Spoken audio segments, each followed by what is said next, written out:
भाई आपने करना ये है कि एक्सरसाइज नंबर 7.2 7.2 का जो पहला कॉन्सेप्ट है ना जो हम पढ़ने जा रहे हैं, that is said to be a slope या फिर ग्रेडियंट।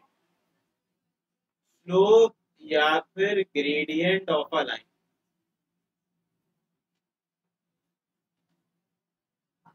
भाई हम क्या डिस्कस कर रहे हैं? स्लोप या फिर ग्रेडियंट ऑफ अ लाइन।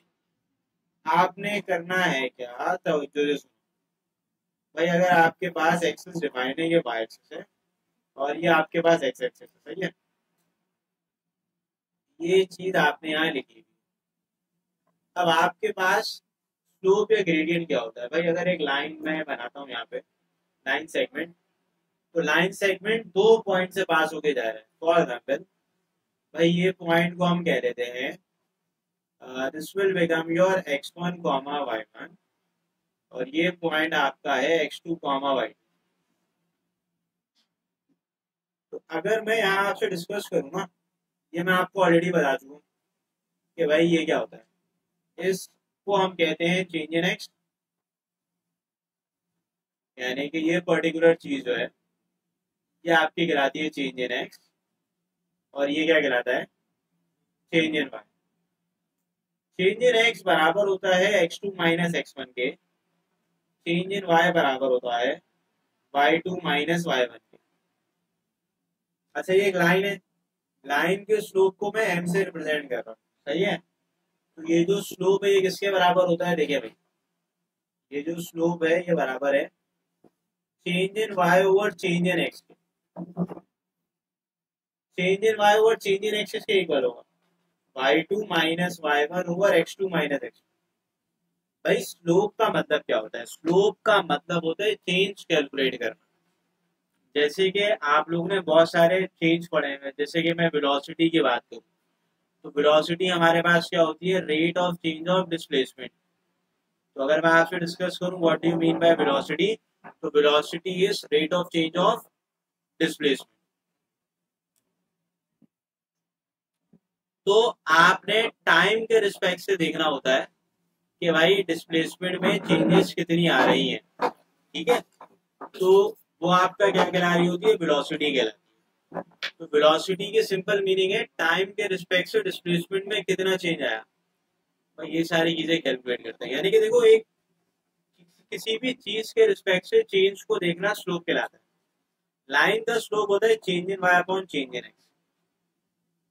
अब आप लोग ध्यान से सुने, यहाँ पे एक एंगल बन रहा है, एक एंगल को मैं डिफाइन करता हूँ। एक एंगल आपका कहलाता है इंक्लिनेशन एंगल। अब मैं आपसे पूछूं what do you mean by inclination angle? Inclination angle की मीनिंग है क्या? भाई इंक्लिनेशन एंगल की मीनिंग होती है angle from positive X axis to a line in anti clockwise direction.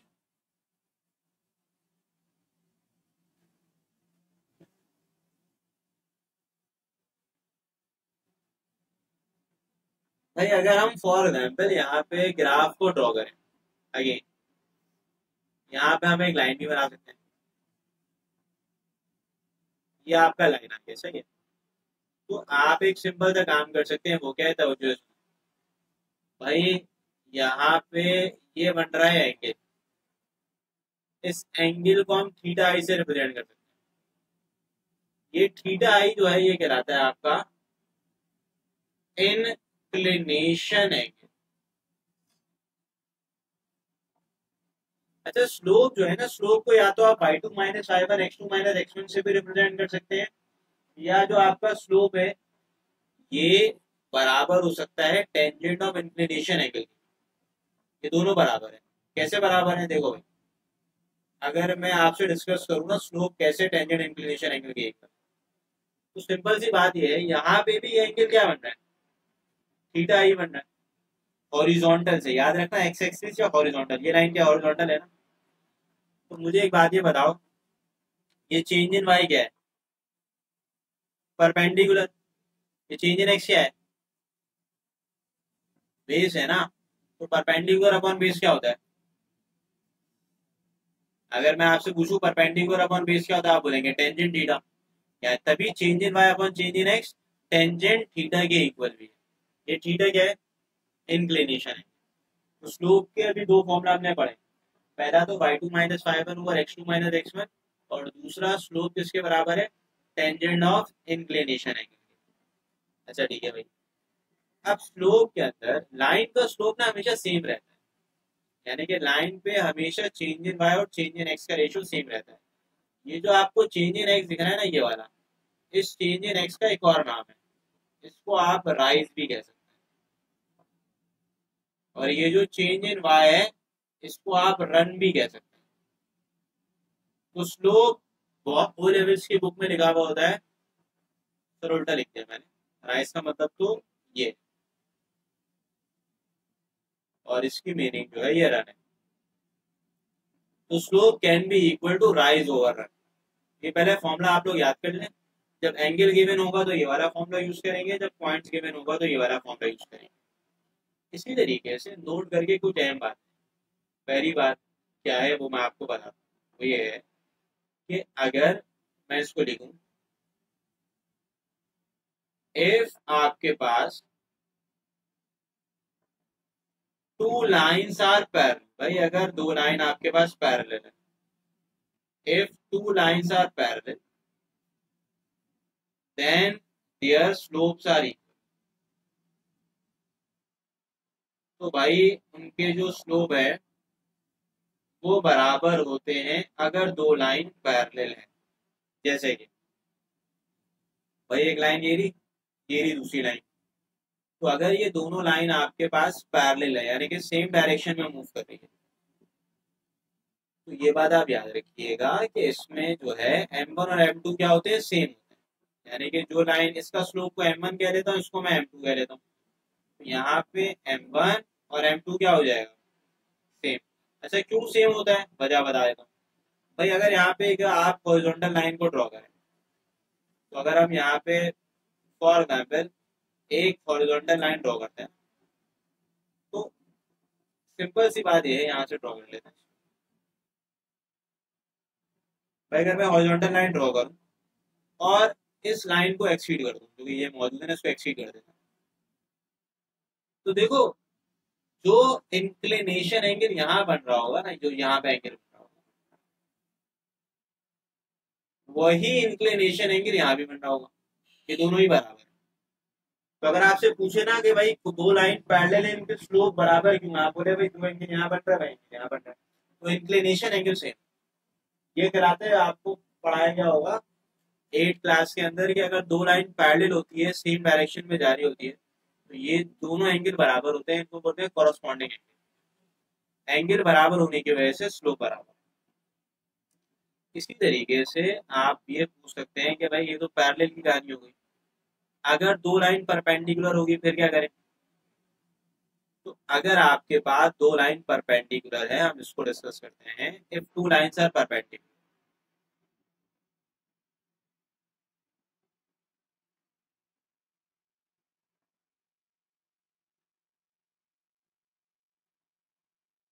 if two lines are perpendicular,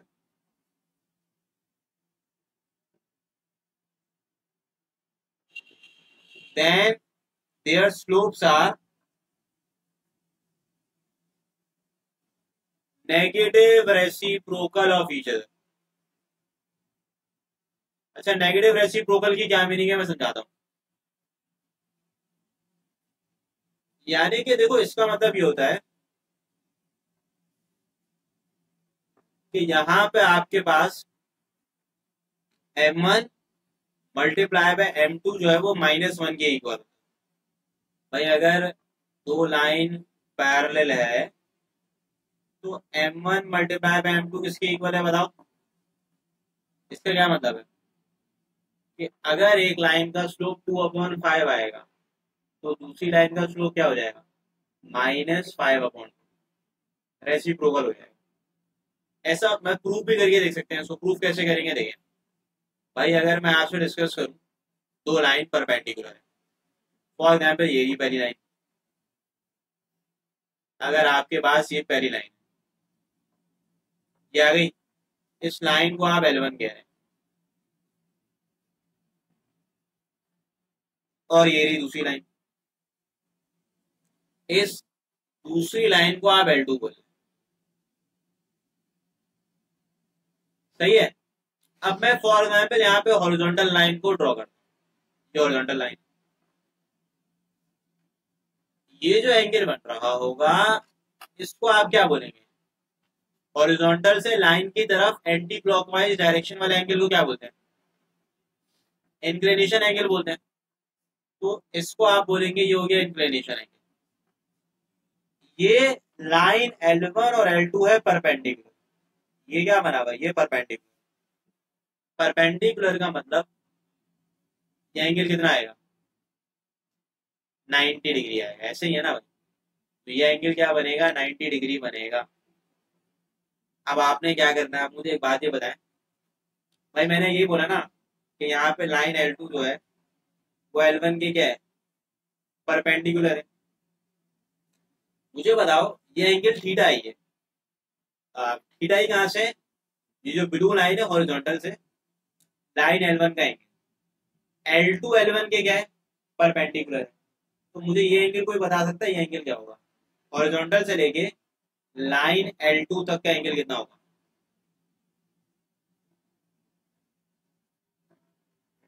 120 का। तो भाई ये देखो ये एंगल 90 ये थीटा है ना, तो ये एंगल होगा 90 डिग्री प्लस थीटा आई, ऐसे ही है ना।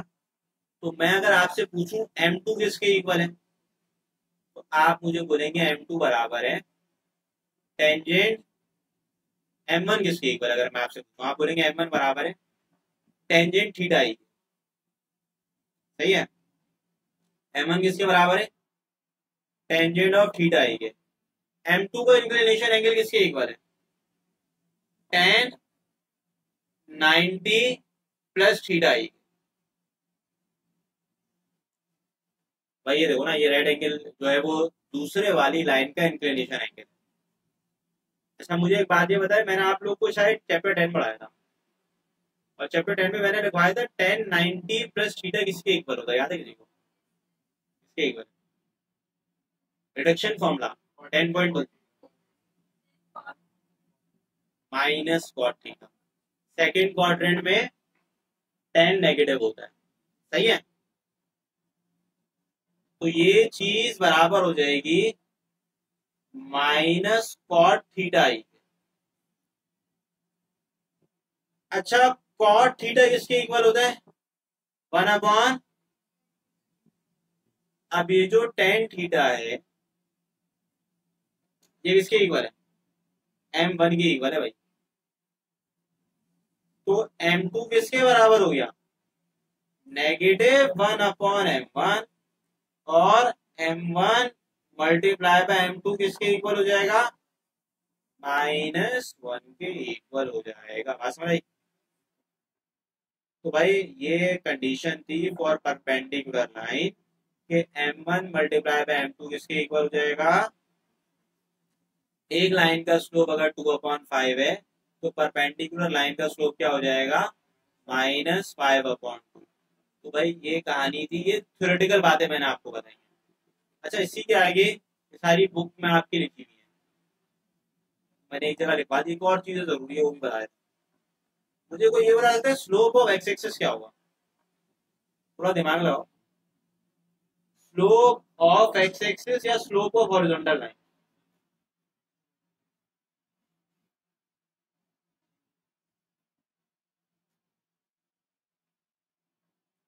इसी तरीके से मैं आपसे बोलूं स्लोप ऑफ वाई एक्सिस या फिर हॉरिजॉन्टल लाइन, वर्टिकल लाइन।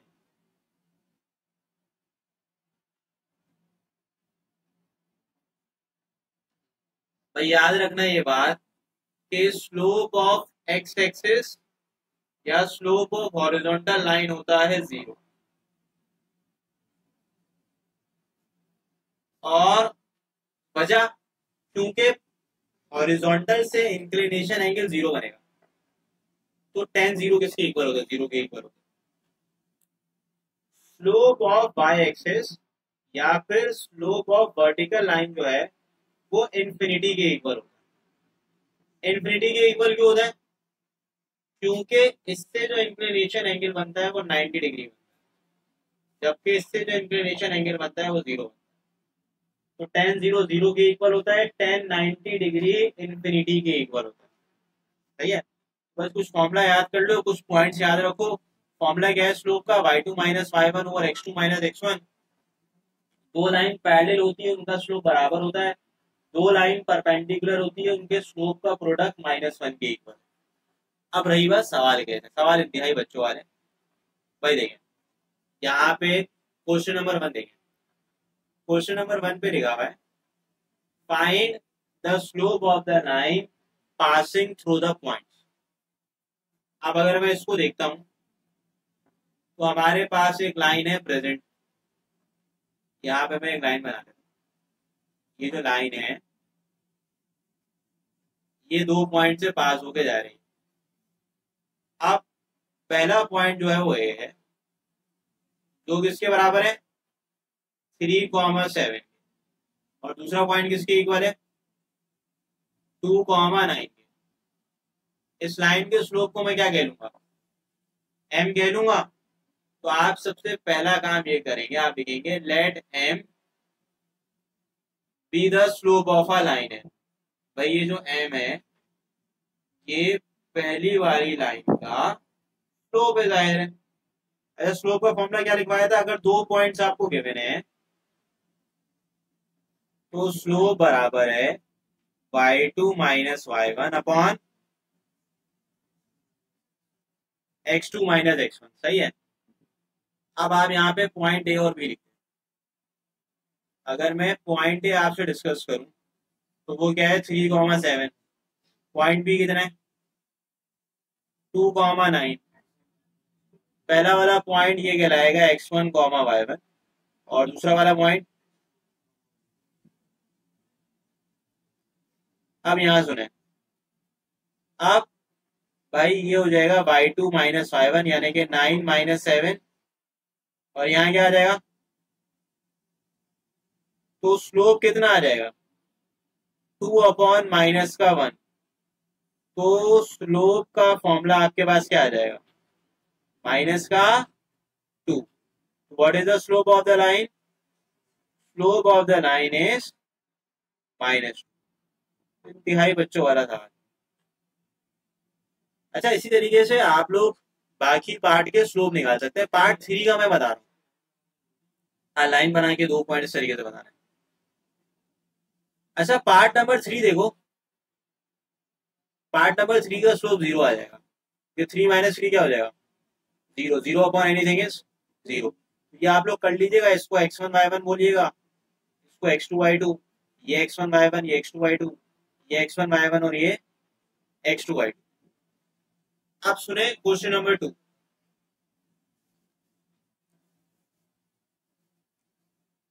भाई question number 2 is very easy. आपसे ये बोला जा रहा है find the slope of the perpendicular line when given line passes through the following pair of points। भाई आपने क्या करना है? अगेन आपने कोई मुश्किल काम नहीं करना।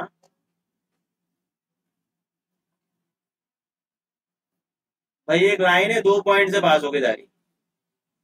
अगर हम एक लाइन को देखते हैं, कितने पॉइंट से पास होके जा रही है? दो। वो दो पॉइंट कौन कौन से हैं? हमें इसका स्लोप नहीं बताना, हमें इस लाइन के परपेंडिकुलर लाइन का स्लोप बताना है। इसको आप L1 बोलते हैं। फिर ये दूसरी लाइन है, इसको आप क्या बोलेंगे? इसको आप बोलेंगे L2। पहले वाले लाइन के स्लोप को M1 बोल देंगे, दूसरी वाली लाइन के स्लोप को M2 बोल देंगे। तो आपने सबसे पहले ये कह दिया, सोल्यूशन करते वक्त आप ये कह देंगे कि भाई let M1 and M2 be the slope of line L1 and L2। भाई M1 M2 जो है लाइन L1 और L2 का स्लोप है, तो पहले मैं M1 कैलकुलेट कर लेता हूँ। मैं लिखता हूँ for M1 using the slope formula. अब जब मैं स्लोप को यूज करूंगा तो मुझे पता है M1 किसके इक्वल होगा, y2 माइनस y1 अपॉन पे क्या लिखोगे भाई, यहाँ पे मैं जो हूँ पहले a लिख लेता हूँ, 2,1 हो गया। अब b किसके इक्वल है, 4,5। भाई ये जो कोऑर्डिनेट्स हैं आपके, ये क्या करेंगे, x1 y1 हो गया, और ये क्या होगा। अब इसको मैं वैल्यूज को पुट करूँ, अब जब मैं पुट करूंगा तो मुझे पता है y2 कितना है, y1 कितना है। इंतहाई मुश्किल काम करना है आपने, देख लीजिएगा। तो M1 का आंसर क्या हो जाएगा, 4/2। M1 का जवाब क्या आएगा।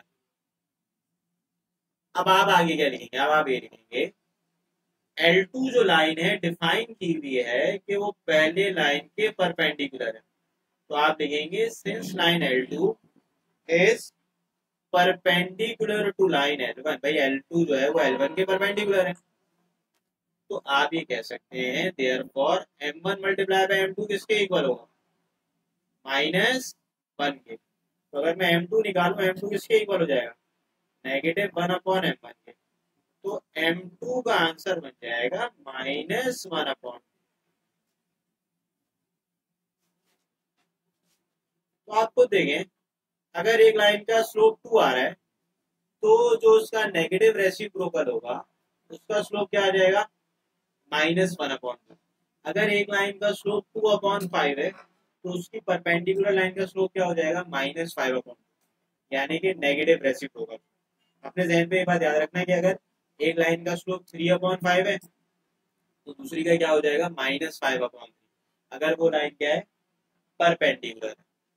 सेम तरीके से देखो, यहाँ पे पार्ट 2 आप कर लीजिएगा, पार्ट 3 पे एक मसला है वो मैं आपसे डिस्कस कर लेता हूँ बस, क्योंकि पार्ट 3 के अंदर ध्यान दो, बस और कुछ भी नहीं।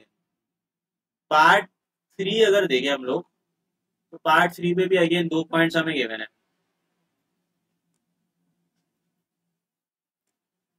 भाई ये मैंने दो यहाँ पे एक लाइन बना ली, सही है। आप यहाँ पे आपने पॉइंट ई और एफ लिख दिया। पॉइंट ई के कोऑर्डिनेट्स क्या है बताएं, 2,1 है, और पॉइंट एफ के कोऑर्डिनेट्स क्या है बताएं, ये ई एफ आ गया। ये आपके पास पहली लाइन का स्लोप हो गया, सही है, और ये आपकी दूसरी लाइन आ गई। भाई ये पहले लाइन के परपेंडिकुलर है। अब मैं क्या करूंगा, देखो ये तो लाइन L1 हो गया, ये लाइन क्या है, L2 हो जाएगा। अब आपने सबसे पहले लिखना है let M1 be the slope of line L1,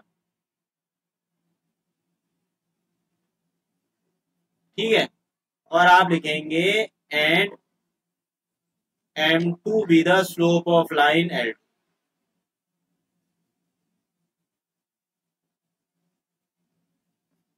मैं अगर M1 कैलकुलेट करूँ ना तो यहाँ पे मैं लिखता हूँ फॉर M1, अगेन सेम कहानी कहानी सेम, यूजिंग M1 का फॉर्मूला। M1 का फॉर्मूला यहाँ से कॉपी करता है,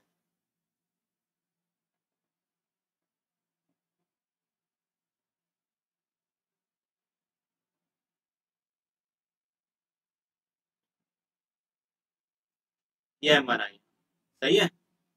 अब आपने M1 वैल्यूज पुट कर देनी है। अब जब आप वैल्यूज पुट करेंगे तो मुझे बताएं, ये पॉइंट ई है, ई क्या है, 2,1। पॉइंट एफ कितना है, भाई ये आ जाएगा x1, y1, और ये क्या आ जाएगा, तो M1 जो है ये y2 minus y1, 1 - 1, x2 - x1 -3 - 2, यानी कि 0/-5, 0/-5 कितना होता है? 0 का मतलब देखो, ऐसी तमाम तर लाइन जिसपे y कोऑर्डिनेट सेम होते हैं वो हॉरिजॉन्टल लाइन कहलाती है, और हॉरिजॉन्टल लाइन का स्लोप हमेशा 0 होता है। चेंज इन y 0 होता है ना जब, तो वो हॉरिजॉन्टल लाइन होती है। अच्छा ठीक है, अब आपने M2 निकालना है। अब आप देखेंगे, सेम कहानी लिख दीजिएगा।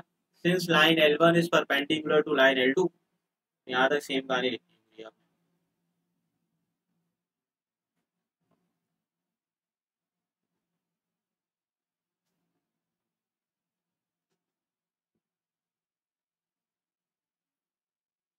सही है, ये आपने सेम कॉपी करी है। अब M1 की जगह M1 की वैल्यू पुट करते हैं।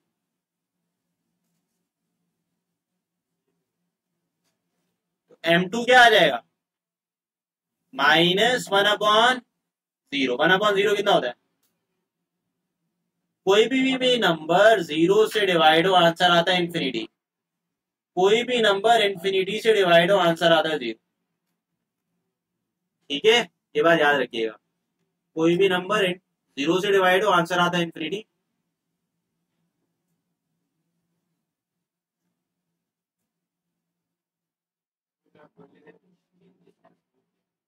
यही था। ठीक है, ये भी बड़ा आसान सा सवाल है, आप कर सकते हैं, कोई मुश्किल काम नहीं।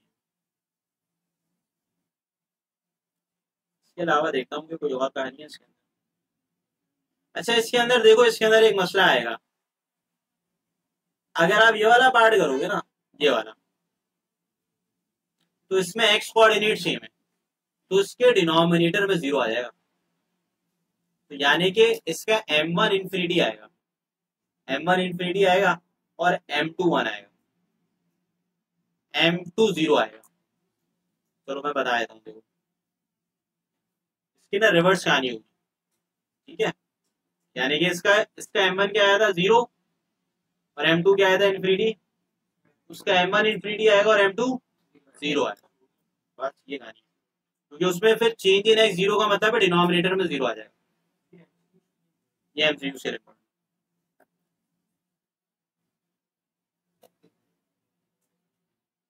अच्छा भाई, क्वेश्चन नंबर 3। भाई क्वेश्चन 3 को मैं सवाल ही नहीं मानता।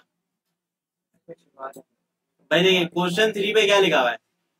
In each of the following slope of the line is given. वो कह रहे हैं कि भाई बता दो पर पैरेलल लाइन का स्लोप क्या है। भाई M गिवन है 2/3। आप बोल दें let M1 be the slope of parallel line to a given line. तो मुझे बताएं यहाँ पे M1 किसके इक्वल हो जाएगा? M के। तो M1 का आंसर क्या आ जाएगा बताओ?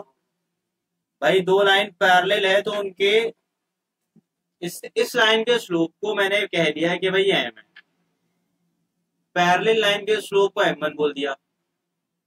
परपेंडिकुलर वाली लाइन को क्या बोलेंगे? स्लोप को M2 बोल देते हैं।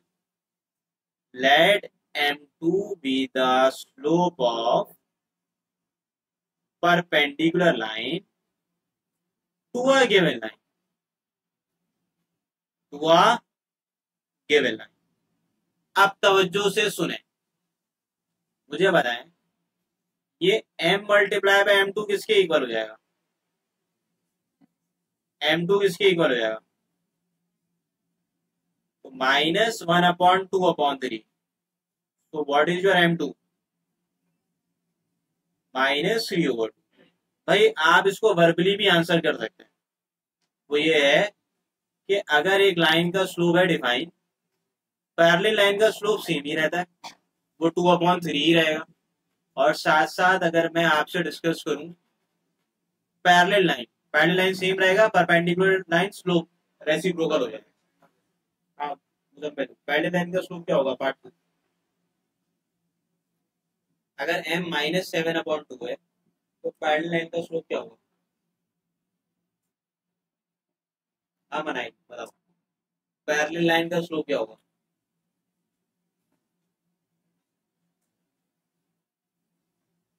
परपेंडिकुलर लाइन का स्लोप क्या होगा? हाँ ईमान बताओ, पहले लाइन।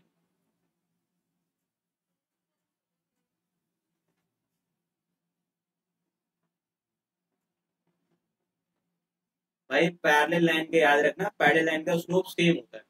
यानी कि एक लाइन का स्लोप अगर -7/2 है, तो पैरेलल लाइन का स्लोप भी क्या होगा? -7/2।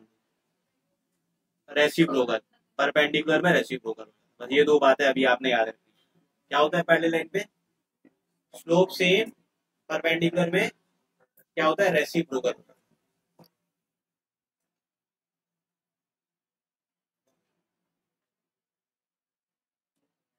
अच्छा भाई, आप क्वेश्चन नंबर 4 देख लें। क्वेश्चन नंबर 4 पे बोल रहा है कि भाई लाइन पैरेलल है या परपेंडिकुलर। तो सोल्यूशन करते वक्त आप सबसे पहले ये कह लें, let M1 be the slope of line L1। और फिर लिख दे M2 be the slope of line L2। ये आपसे ये पूछना चाह रहे हैं कि भाई ये दोनों लाइन क्या है? परपेंडिकुलर है, पैरेलल है, या कुछ भी नहीं है। आपने पहले M1 निकाल लेना है। आप लिखेंगे for M1 again you are using the slope formula. M1 अगर आप स्लोप फॉर्मूला इस्तेमाल करेंगे किसके इक्वल होगा? आपको दो पॉइंट्स गिवन है। पहले वाले पॉइंट, पहले वाली लाइन के जो स्लोप है उसको पॉइंट ए और बी कह रहे हैं। ए किसके बराबर है बताएं?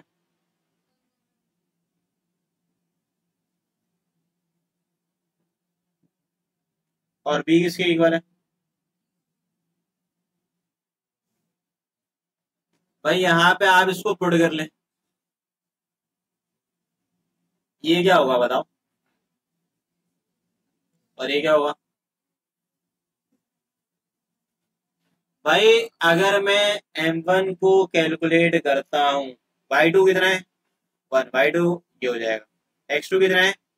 3, x1 कितना है? ये कितना आ गया? -1/2। अच्छा अगर मैं M2 निकालू, फॉर M2, बिल्कुल +2 आएगा। यूजिंग,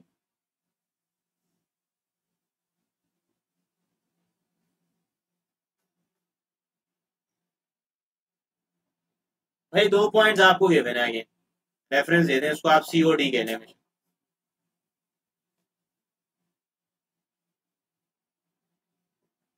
पुट करते हैं। अब अगर आप इसको पुट करेंगे तो ये हो जाएगा 0 + 1, और ये क्या आ जाएगा? y2 - y1। और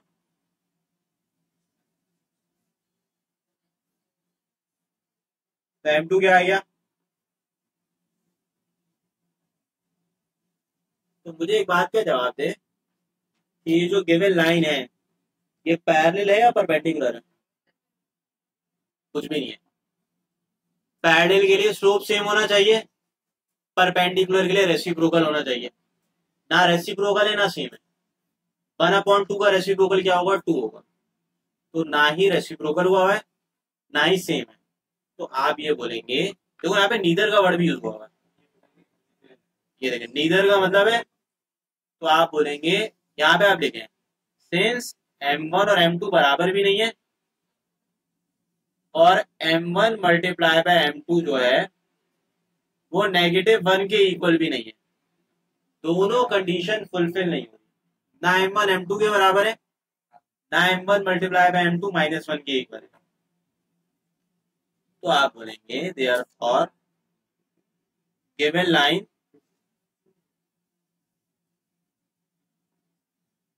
आर नीदर परपेंडिकुलर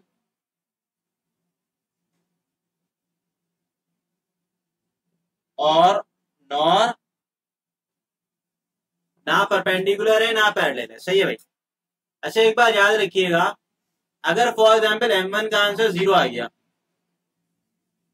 और M2 का आंसर इंफिनिटी आ गया,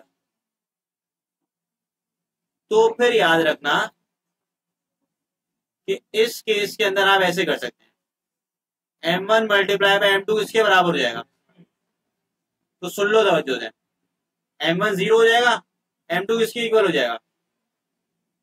ये जीरो यहाँ डिवाइड कर रहे हैं, मतलब क्या करेगा? तो अगर M1 जीरो और M2 इंफिनिटी आ जाए तो ये वाहिद केस है जिसमें बच्चे मसले करते हैं। तो फिर लाइन जो होगी वो परपेंडिकुलर,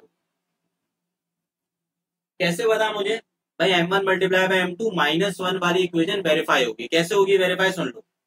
अब बहुत से बच्चे क्या करते हैं, सर ये जीरो जीरो काटी करिए। इनफिनिटी का मतलब 1/0 भी हो सकता है, दोनों बातें सेम है। तो अगर मैं M2 का स्लोप इन्फिनिटी है तो इन्फिनिटी की जगह क्या लिख सकता हूँ? 1/0। ये जीरो डिवाइड कर रहे हैं हमारे, क्या करेगा? तो ये इक्वेशन प्रूव हो गई। कौन सी वाली इक्वेशन प्रूव हुई? परपेंडिकुलर वाली इक्वेशन प्रूव हुई।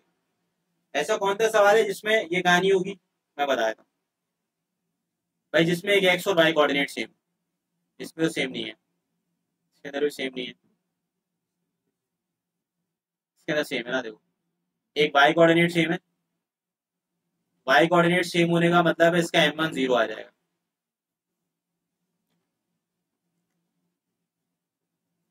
जबकि इसके अंदर भी वाई कोऑर्डिनेट सेम है, तो इसका भी M2 जीरो हो जाएगा। ये तो पैरेलल है। और इसके अंदर तो देखा जाए तो कुछ सेम नहीं है, क्योंकि सेम नहीं यार, मसला नहीं है। लेकिन मैंने आपको बता दिया है कि अगर कोई ऐसा सवाल आ जाए ना कि एक लाइन का स्लोप जीरो और एक का इन्फिनिटी है, तो वो लाइन परपेंडिकुलर होगी। ठीक है, ये 4 सवाल एमसीक्यूज के लिए, एमसीक्यूज तक आ सकते, पेपर से कोई ताल्लुक नहीं। मतलब कॉन्सेप्ट बताने के लिए बस बता दिया, लाइन पैरेलल परपेंडिकुलर स्लोप निकाल लो। लेकिन क्योंकि आपको ये बातें पता होंगी तभी आप 5 सवाल कर सकते हैं। अब क्वेश्चन 5 जो है, 6, 7, ये पेपर में पूछे जाने वाले सवाल हैं। भाई क्वेश्चन 5 में लिखा हुआ है द लाइन थ्रू, एक लाइन 2 पॉइंट से पास होके जा रही है। भाई ये रहे 2 पॉइंट, वो 2 पॉइंट कौन कौन से बताएं? Point A,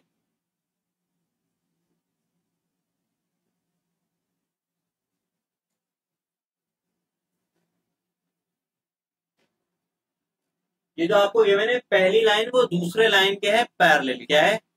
parallel. तो मैं यहाँ पे पैरेलल लाइन बना,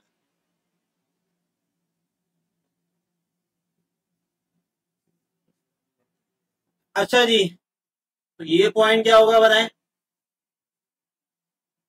और ये पॉइंट क्या होगा बताएं। अब मुझे एक बात ये बताओ, ये पहली वाली लाइन का स्लोप क्या हो जाएगा? दूसरी वाली लाइन का स्लोप क्या हो जाएगा? M2 हो जाएगा। तो आप क्या कर सकते हैं, सबसे पहला काम यहाँ सुन लें, आप लिखेंगे लेट M1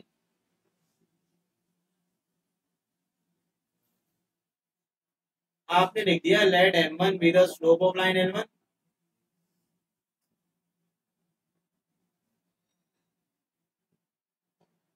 ये दूसरी लाइन का स्लोप आ गया। अच्छा, यहाँ पे जो कंडीशन है वो क्या है कि पहली लाइन दूसरी लाइन के क्या है? पैरेलल है। पैरेलल में स्लोप क्या होता है? सेम। पहले आप M1 निकालें,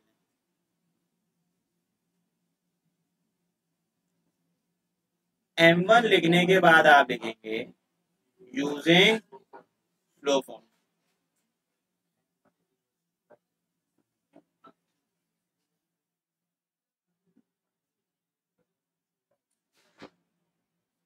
पहला पॉइंट है ए बराबर है 6, -4। अब वैल्यूज पुट करवा देना, ये बन गया x1, और ये क्या होगा? ये बच्चों वाली कहानी।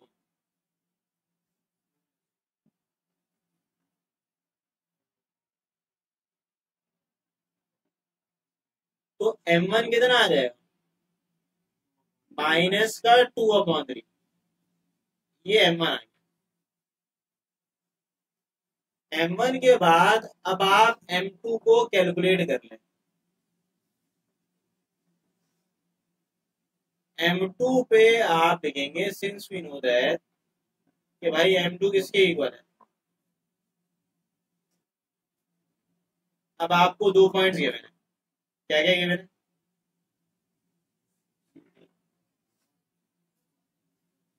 ये हो जाएगा x1 कॉमा y1, इसको पुट करना है y minus 1 0 minus 2, so m2 will become negative y minus 1 over 2, so this is your m2, m1 भी आ गया m2 भी आ गया।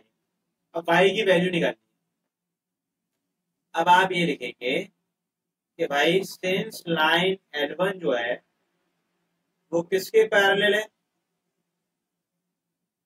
वो पैरेलल है to line L2, therefore M1 और M2 क्या हो जाएगा सेम, M1 बराबर है -2/3 के, M2 बराबर है माइनस, फिर आ जाएगा y -1/2, ये माइनस से माइनस क्या हो जाएगा, ये 2 डिवाइड करने के बाद है कि मल्टीप्लाई करेगा, ये हो जाएगा 4/3 इक्वल टू y-1।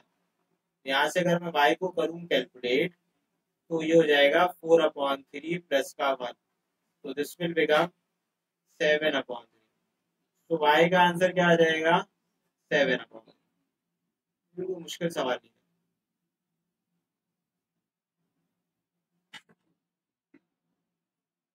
क्वेश्चन 6,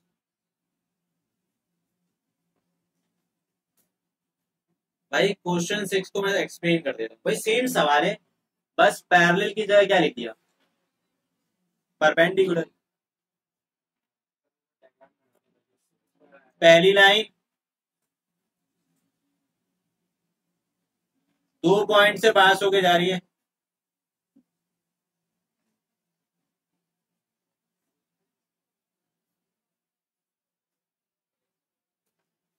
और ये रही दूसरी लाइन,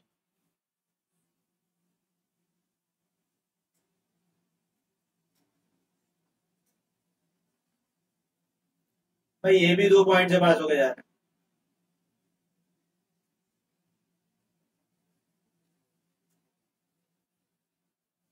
अगेन जो पहली वाली लाइन का स्लोप है इसको क्या बोलोगे, ये दोनों लाइन क्या है परपेंडिकुलर, तो आप पहले क्या करेंगे, देखिए तवज्जो ऑन द बोर्ड, आप लिख देंगे let m1 be the slope of line L1 and m2 be the slope of line, इसे लिख दीजिएगा लाइन क्या है L2। आपने सबसे पहला काम ये करना है, आपने लिखना है फॉर m1, आप लिखेंगे यूजिंग, मुझे पता है m1 का फॉर्मूला क्या होता है,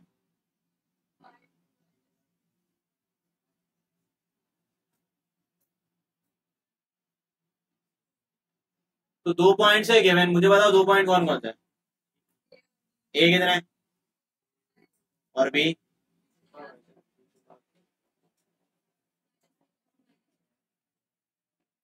ये क्या होगा,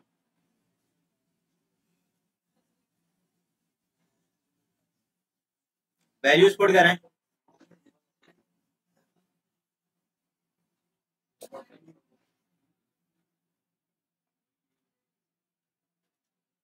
तो M1 का जवाब आपके पास आ गया, M1 कितना आ गया 7/5 आ गया। M2 निकालते हैं, अब मैं लिखता हूं फॉर M2,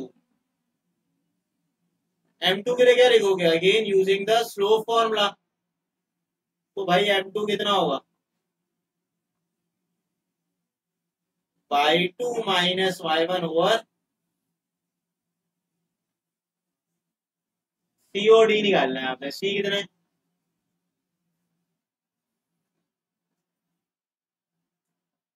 इसको क्या बोलोगे और ये रहेगा, भाई वैल्यूज पुट कर लें, ये हो जाएगा 3 माइनस माइनस तो M2 विल बिकम 4 अपॉन,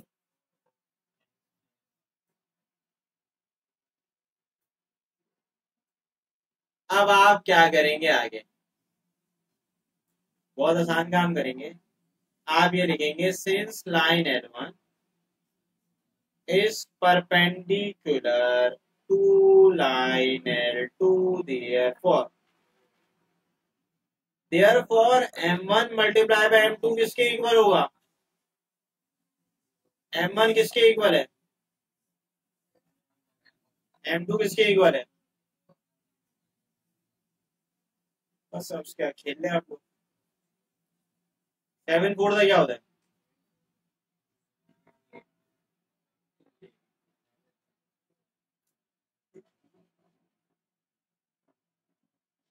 तो रीअरेंज कर लें बस।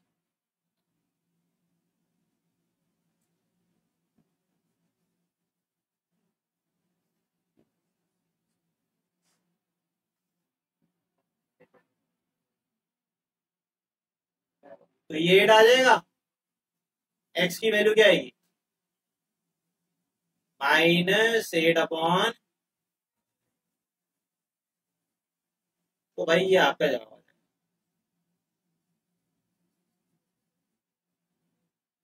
ठीक है, तो ये काम हमें करना है।